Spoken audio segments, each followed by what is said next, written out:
मेरे आही को शिकवा न समझी खुदा, मेरे आही को शिकवा न समझी खुदा, मैं तो कुर्बान हाँ तेरे ना वास्ते।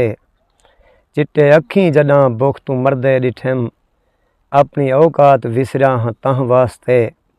शौक शायरी दा नहीं, शेर लिखदा फकत, अपने मजदूर नस्लें दी धां वास्ते। उवे आदन जमाने ते काफिर मैं को, नाल तेरे वंजाई हम जिन्हां वास्ते।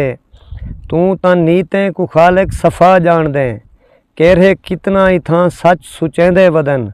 ताएं जो हूरें ते जन्नत दा वादा किते, लोग लालच ते बंदगी करेंदे वदन। ईद पट्ठी तहई, ईद आके इथां, कहीं को मूंझा किते कहीं को हासे दितन। कहीं दे चेहरे ते चिमकार नाजल कितस, कहीं दे चेहरे को हंझू ते गासे दितन। ज़हर खावण ते मजबूर थी गए कोई, ज़हर खावण ते मजबूर थी गए कोई, कहीं दे मुँह विच मोहब्बतें तपासे दितन।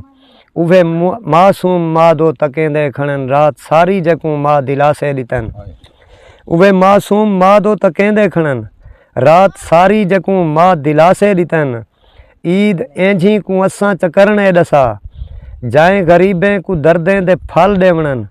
कुछ फरिश्तें को पट साजा हंझू चूड़न, भोए ज़माने को जेकर फसल देवणन।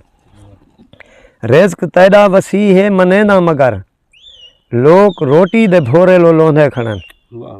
रिज़्क तैदा वसी है मने ना मगर, लोग रोटी दे भोरे लो लोंधे खड़न।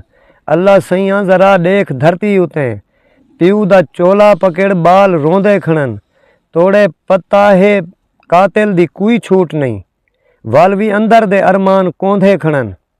तोड़े पता है कातिल दी कोई छूट नहीं, वाल भी अंदर दे अरमान कोंधे खड़न। अपने खैशें दे लाशें को मूंढे ते चा, रोज फाके दे गुस्तान ढोंदे खड़न। गैर मुमकिन को मुमकिन बना सकदा है, आइन आला दी एंझी कोई तरमीम कर। बंदे बंजें दे हथों खसेंदे खड़न, आप अपने खजाने को तकसीम कर।